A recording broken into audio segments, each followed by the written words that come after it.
down here on this shelf, I've got some pretty cool pictures.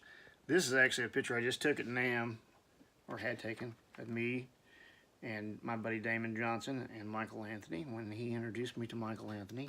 I'd met Michael before, but it was kind of cool to get, Damon was there and I was there, and it was kind of cool to do that together with my wife. And then there's behind this is a football, and this is signed by Eddie Van Halen.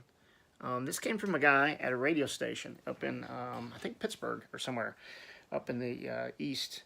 He was at a football game, and Eddie was there, and he had him sign the football.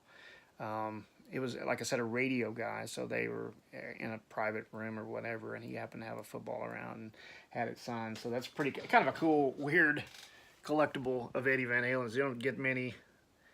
You'll see occasionally like a baseball or something signed by him. Somebody will be at a game and he'll be there and they'll get it signed. And he's into hockey too, so I know that he goes to the Kings games a lot. So I'm sure there's some hockey pucks out there or something like that people will grab and get him to sign it. So it's kind of a cool rare item. And I get a couple other things in this. Like I've got this picture, another print from when I met him in Washington D.C. Stuff like that. Just personal things that I keep.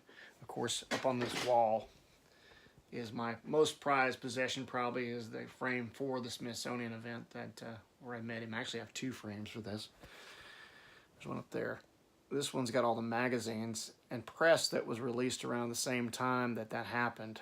I think there was a Popular Mechanics article up here in the corner that he was in, and then two covers on Guitar World right around that same time. So he had the same beard, the same look exactly as when I met him. So I wanted to have that on my wall too, just to remind me of that day, which is momentous, of course, to meet the guy who got me into guitar.